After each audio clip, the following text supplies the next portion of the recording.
안녕하십니까? 머니데디입니다.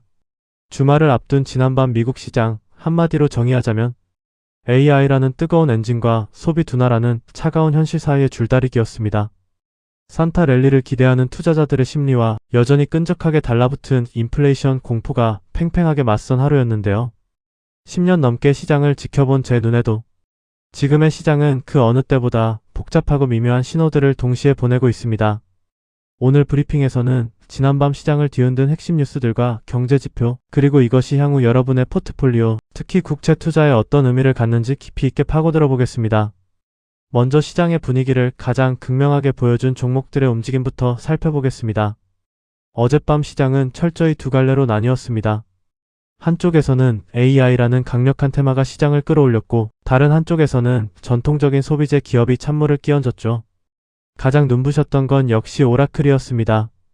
틱톡의 미국 사업권 인수 관련 진전 소식과 오픈 AI 펀딩 이슈가 맞물리며 주가가 8%나 급등했습니다. 이제 오라클은 단순한 소프트웨어 회사가 아니라 명실상부한 AI 대장주 대열에 합류한 모습입니다. 여기에 엔비디아 역시 월가의 긍정적인 재평가 속에 상승세를 이어가며 기술주 전반의 투자 심리를 견인했습니다. 테슬라 역시 머스크 CEO의 보상한 관련 법적 불확실성이 해소되면서 주주들에게 안도감을 줬습니다. 하지만 빛이 있으면 그림자도 있는 법이죠. 세계적인 스포츠 브랜드 나이키는 무려 10%나 폭락하며 시장에 충격을 줬습니다.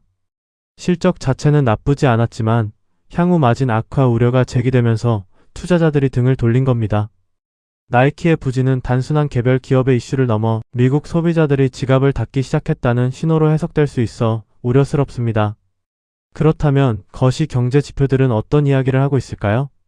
시장이 가장 숨죽여 기다렸던 지표, 바로 연준이 가장 선호하는 물가 지표인 근원 개인 소비 지출 PCE 물가지수가 발표되었습니다.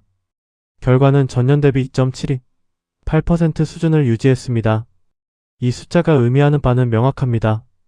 인플레이션이라는 불청객이 아직 완전히 떠나지 않았다는 겁니다. 시장은 내신 물가가 더 빠르게 식어주기를 바랐지만 현실은 그렇지 않았습니다. 여기에 미시간대 소비자 심리지수 역시 여전히 역사적 저점 부근을 맴돌고 있어 일반 서민들이 체감하는 경기는 여전히 차갑다는 것을 보여줬습니다. 반면 의외의 곳에서 뜨거운 신호도 감지되었습니다.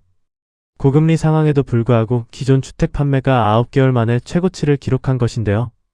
이는 주택 공급 부족이 워낙 심각하다 보니 높은 금리를 감수하고서라도 집을 사려는 수요가 여전히 강하다는 것을 방증합니다.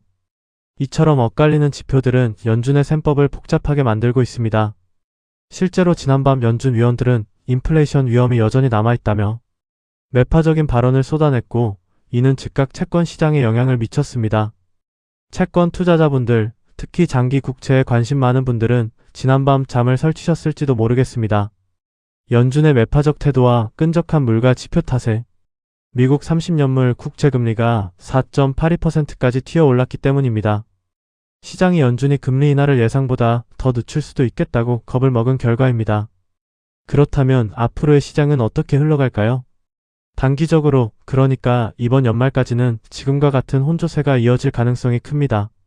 나이키로 대표되는 소비재 섹터는 당분간 힘을 쓰기 어렵겠지만 오라클과 엔비디아를 필두로 한 AI 빅테크 기업들이 지수 하락을 방어하며 산타 랠리의 불씨를 살려갈 것으로 보입니다. S&P 500 지수가 전문가들의 예상대로 연말 7,000포인트를 돌파할 수 있을지가 관전 포인트입니다. 조금 더 긴 호흡으로 1년 이상을 내다본다면 그림은 조금 더 긍정적입니다.